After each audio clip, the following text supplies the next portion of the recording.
नमस्कार दोस्तों, स्वागत है आपका YouTube चैनल कंपटीशन बॉस पर। मैं हूं नितेश। दोस्तों, इस चैनल पर काफी सारे मेरे भाई बहन वो भी जुड़े हुए हैं जो मेडिकल फील्ड से हैं। अब इनमें वो भाई बहन भी हैं जो मेडिकल में ऑलरेडी जॉब कर रहे हैं और वो भाई बहन भी हैं जो मेडिकल कोर्सेज किए हुए हैं, काफी सारे मनी मेकिंग कोर्सेज, और जॉब की तैयारी कर रहे हैं। तो यहाँ जो लोग जॉब की तैयारी कर रहे हैं, जिन्होंने मेडिकल में जीएनएम किया हुआ है, एएनएम किया हुआ है, एलटी का कोर्स किया हुआ है, एलए का कोर्स किया हुआ है, या और भी कोई ऐसे कोर्सेज किए हुए हैं, बीएससी नर्सिंग की हुई है, तो उन सब के लिए जॉब के अवसर काफी सारे हैं जो लगातार मैं आपको इस चैनल पर बताता जा रहा हूं। लेकिन वो भाई बहन भी काफी संख्या में हैं जो ऑलरेडी जॉब पर हैं और जिनकी ड्यूटी फिलहाल इस महामारी में भी लगी हुई है। अब सरकार ने घोषणा की, मैं फिलहाल राजस्थान के परिप्रेक्ष्य में बात कर रहा हूं, कि सरकार ने घोषणा की कि मान लीजिए यहां किसी की डेथ हो जाती है ऑन जॉब, ऑन स्पॉट या इस बीमारी के कारण, तो उन्हें 50 लाख रुपए का क्लेम दिया जाएगा। अब ये 50 लाख रुपए का क्लेम एक बड़ी महाभारत है, इसको हमें जीतना कैसे है वो आपको इस वीडियो में बता रहा हूं। तो सभी के लिए काम का है, क्योंकि किसी का कोई ना कोई रिश्तेदार ऐसा होगा जो फिलहाल इस फील्ड से जुड़ा हुआ होगा या फिर वो इस फील्ड में काम कर रहा होगा। अब चाहे आप किसी भी डिपार्टमेंट में हो, एजुकेशन में हो, पंचायत राज में हो, या फिर आप किसी और डिपार्टमेंट में हो, प्रशासन में हो, मेडिकल में हो, तो बहुत ही अच्छा है, अलग बात है। इन सभी की ड्यूटी कहीं ना कहीं यहां लगी हुई है। कोई सर्वे कर रहा है, कोई कुछ कर रहा है, कोई कुछ कर रहा है। तो मान लीजिए ऐसे में किसी के साथ कोई अनहोनी हो जाती है तो सरकार 50 लाख रुपए का बीमा दे रही है। अब इस बीमे की राशि को कैसे हम क्लेम कर सकते हैं ये आपको इस वीडियो में बताऊंगा। इसके लिए कौन सा फॉर्म है, उसमें क्या क्या डिटेल भरनी है, इसके अलावा कौन से सर्टिफिकेट लगने हैं, कौन कौन से डॉक्यूमेंट्स आपको लगाने पड़ेंगे। भगवान ना करे कभी आपको इन चीजों की जरूरत पड़े, लेकिन फिर भी हालात को देखते हुए ये जानकारी हमें होनी चाहिए। वीडियो में आपको पूरी नॉलेज इस बारे में दे रहा हूं, जितना मुझे पता है, जितने कागज मेरे हाथ लगे उन सब के हिसाब से। अगर वीडियो पसंद आए तो लाइक और शेयर जरूर कर देना, चैनल पसंद आए तो सब्सक्राइब कर लेना। चलिए एक बार देख लेते हैं कि मान लीजिए आपको अगर 50 लाख रुपए इस बीमे के क्लेम करने हैं तो आपको क्या करना पड़ेगा, कौन सा फॉर्म भरना पड़ेगा और क्या पूरा प्रोसेस रहेगा। देखिए, ये वो परिपत्र है जो राजस्थान सरकार ने जारी किया था। ये 1 दिसंबर 2020 को जारी कर दिया था, लेकिन चूंकि अब ये दूसरा दौर है और बड़ी प्रॉब्लम चल रही है, तो यहाँ ऊपर का जो डिटेल है वो तो इसमें साफ साफ ये दे रखा है कि मान लीजिए असामयिक मृत्यु हो जाती है किसी राज्य कर्मचारी की, किसी संविदा कर्मी की, किसी ठेका कर्मी की, किसी की भी इस बीमारी से, तो सिर्फ 50 लाख रुपए की अनुग्रह राशि राजस्थान सिविल सेवा पेंशन नियम 1996 के नियम 75 के प्रावधानों की सभी शर्तों की पालना के अध्याधीन दी जाएगी। तो इसमें वो दिशा निर्देश हैं। तो दिशा निर्देश तो आप पढ़ लेना, क्योंकि इसका लिंक मैंने आपको वीडियो को डिस्क्रिप्शन में दिया हुआ है। आप इसका पीडीएफ का प्रिंट भी लेके रखें, क्योंकि काफी सारे भाई बहनों को जब फोन आए तो मुझे लगा कि उनकी एक बार नॉलेज में डाल देना चाहिए। तो किन किन को मिलेगी भाई? जो कॉन्टैक्ट ट्रेसिंग कर रहे हैं, जो प्रचार प्रसार में लगे हुए हैं, जो किसी ट्रेनिंग में लगे हुए हैं, जो आरआरटी टीम्स में हैं, ठीक है ना, उन सभी को ये मिलने वाली राशि है। अब इसके अलावा राज्य कर्मचारियों के लिए अलग से प्रावधान है, और इसके अलावा हम देखें नीचे तो संविदा मानदेय कार्मिकों के लिए अलग प्रावधान है। तो देखो, संविदा वाले अलग हैं, पहली बात, मानदेय कार्मिक अलग है, दूसरी बात, रेगुलर कर्मचारी अलग है, तीसरी बात। इन सभी श्रेणी के व्यक्तियों को ये 50 लाख रुपए का क्लेम मिलेगा अगर वो निर्धारित इन मानदंडों के तहत आते हैं तो, ठीक है, और उनके आश्रितों को मिलेगा। अब इसमें आपको करना क्या है कि जब ऐसी कोई हादसा हो जाता है आपके साथ, तो आपको एक दावा प्रपत्र बनाना पड़ेगा और वो 5 कार्य दिवस में ही जिला अधिकारी को प्रस्तुत किया जाएगा। तो इसके लिए आप किसी भी डिपार्टमेंट में हो, आप एजुकेशन में हो, आप मेडिकल में हो, आप प्रशासन में हो, आप पंचायत राज में हो, आप आयुर्वेद में हो, किसी भी डिपार्टमेंट में हो, तो वहां इसके लिए आपके लिए वहां एक नोडल अधिकारी नियुक्त किया गया है। तो मालूम कर लेना अपने अपने डिपार्टमेंट में कौन नोडल अधिकारी है, तो उसको एक क्लेम फॉर्म आपको देना पड़ेगा। तो इसको एक बार आप पढ़ लेना। बाकी नीचे हम यहाँ चलते हैं एक बार। तो सभी के लिए दिए हुए हैं, जो ऑटोनोमस बॉडीज के कर्मचारी हैं, बोर्ड के कर्मचारी हैं, कॉर्पोरेशन के कर्मचारी हैं, वो भी इसमें शामिल है, ठीक है ना।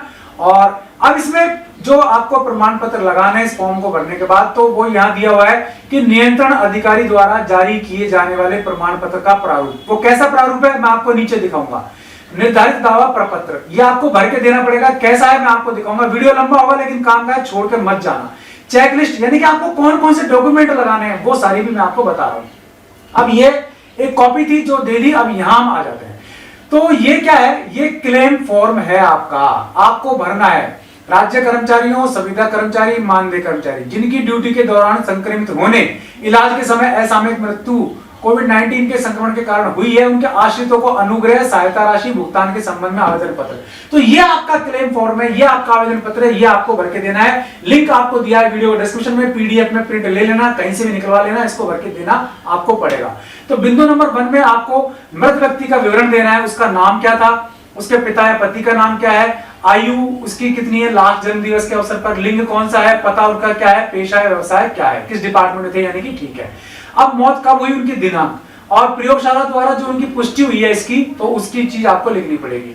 अब दावेदार का बैंक का पूर्ण विवरण आपको देना है, जिसमें दावेदार का नाम, जो बैंक खाते में वो, मृत व्यक्ति के साथ संबंध क्या है, बैंक का नाम यानी किस बैंक में खाता है, बैंक की शाखा कौन सी है, उसका एड्रेस क्या है, खाता नंबर क्या है, खाता सेविंग है या कौन सा है वो आपको बताना है, IFSC कोड आपको डालना है, MICR ये कोड भी जरूर आपको डालना पड़ेगा ताकि सीधा पैसा आपके उसमें आ जाए। और ये क्लेम है जिसमें ये घोषणा है जिसमें आपको भरना है नाम पता वगैरह ये सब ठीक है ना। और इसमें यहाँ फिर आपको वही दावेदार का नाम भरना है, फिर गवाह का नाम, उसका पता, दूरभाष नंबर, दिनांक, हस्ताक्षर। तो दावेदार का तो यहाँ आ जाएगा और गवाह का यहाँ आ जाएगा। इसमें स्थान, दिनांक और ये दावेदार के हस्ताक्षर। दावेदार कौन होगा, अब सीधी सी बात है, जब डेथ हो जाती है किसी की तो उसके परिजनों में से कोई दावेदार होता है तो उनके हस्ताक्षर यहाँ होंगे। अब नीचे चेक लिस्ट, देखो ये बहुत जरूरी है, इसके बिना आपका क्लेम फॉर्म कंप्लीट नहीं होगा। 50 लाख का जो क्लेम है आपको वो नहीं मिल पाएगा, अनुग्रह राशि नहीं मिल पाएगी। तो दस्तावेज डॉक्यूमेंट देख लीजिए कौन कौन से डॉक्यूमेंट जरूरी है। तो पहला तो आपका ओरिजिनल क्लेम फॉर्म, तो वो ओरिजिनल क्लेम फॉर्म कौन सा है, जो मैंने आपको ऊपर दिखाया था, आपको उसको हाथ से भरना है और फिर उसको भरने के बाद उसकी फोटोकॉपी करा लेना, 3-4 फोटोकॉपी अपने पास रखना और ओरिजिनल आपका जमा होगा, ठीक है। जो नॉमिनी है कार्यकर्ता द्वारा या दावाकर्ता द्वारा भरा जाएगा, उनके हस्ताक्षर भी होंगे, वो सत्यापित भी इसको करेगा। फिर मृतक का पहचान पत्र सत्यापित होना चाहिए, नॉमिनी या दावाकर्ता का सत्यापित पहचान पत्र। इसके अलावा मृतक के सेवा रिकॉर्ड के आधार पर नामित नॉमिनी का सत्यापित पत्र, और इसके अलावा फिर मृतक या नॉमिनी दावाकर्ता के आपस में रिश्ते की सत्यापित कॉपी, ओरिजिनल डेथ सर्टिफिकेट, मृतक के कोविड-19 पॉजिटिव की ओरिजिनल सत्यापित कॉपी, मृतक के अस्पताल में भर्ती होने के सत्यापित दस्तावेज, मृतक का नियुक्ति प्रमाण पत्र भी और सत्यापित होना चाहिए। ये सब आपको मिल जाएंगे कहां, सर्विस रिकॉर्ड के हिसाब से, जिस डिपार्टमेंट में है वहां से आपको कलेक्ट करने पड़ेंगे। फिर इसमें ड्यूटी संबंधी आदेश जो उनको मिला था वो उसकी सत्यापित कॉपी, फिर उपस्थिति पंजिका की सत्यापित प्रति यानी जहां वो अटेंडेंस लगाते, अस्पताल द्वारा दी गई एक डेथ समरी, नॉमिनी के पैन कार्ड की सत्यापित कॉपी और दावाकर्ता का ओरिजिनल कैंसिल चेक। ये 14 दस्तावेज है आपके। फिर ये अलग अलग प्रमाण पत्र है, तो ये ड्यूटी प्रमाण पत्र है, यहाँ आपको कार्यालय दिनांक क्रमांक आदि भरना है और नीचे संबंधित डिटेल आपको भरनी है, और नीचे आपकी जो नियंत्रण अधिकारी जो भी था उसकी सील और हस्ताक्षर यहाँ होंगे।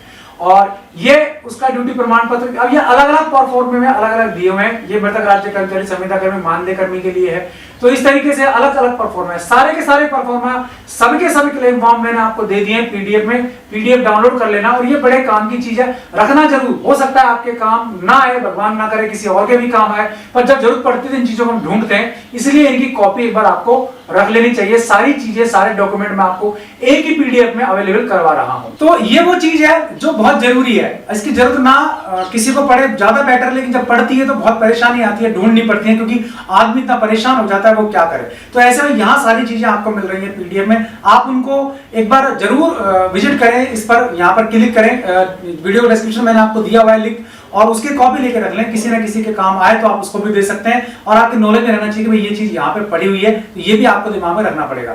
तो ये जानकारी थी कि 50 लाख का क्लेम आपको कैसे करना है, क्या क्या दस्तावेज चाहिए, क्लेम फॉर्म कैसे भरना है, क्लेम फॉर्म में क्या क्या डिटेल्स भरी जाएंगी, किसको जमा कराना है, ये सारी चीजें। जमा आपको नोडल अधिकारी को कराना है, मैंने आपको बता दिया, ठीक है।